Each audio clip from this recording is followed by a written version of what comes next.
I'm Tom Lamshed, Regional Director of the AGC. Looking forward to our conference in 2024.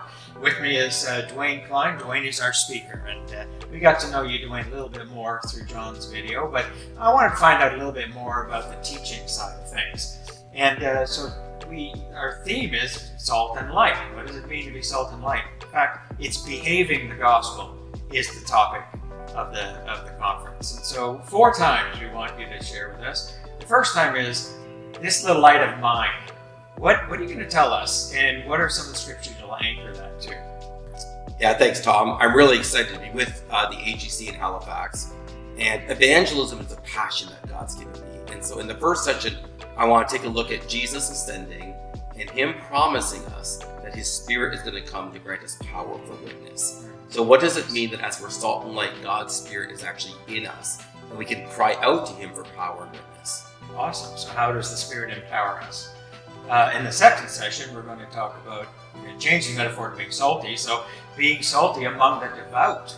So what is that all about? Yeah, we're going to jump to Acts 13, where Paul is engaging with the Jews. He's proving that Jesus is the Messiah. He's using lots of quotes from the Old Testament. So how do we engage with people today who are from a religious background?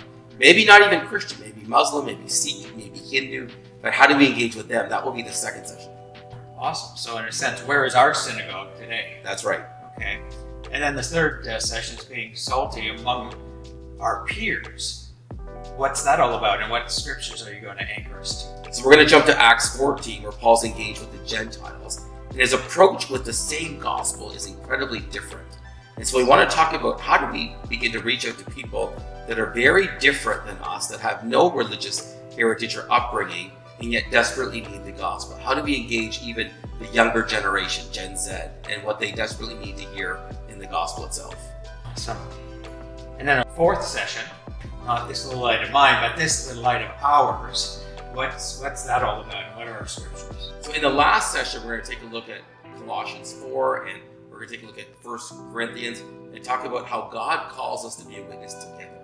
What does it mean that God's asked us to do this as a body of believers, as a group of believers? So it's not just my light, it's our light shining in front of the world, and how God will use us collectively to impact the world around us. Yeah, so more of a cooperative endeavor towards being salt and light. Exactly. Dwayne, I'm really looking forward to this. I think that the way you've structured it and your thinking is just really going to help us to behave the gospel. So looking forward to seeing you there as well.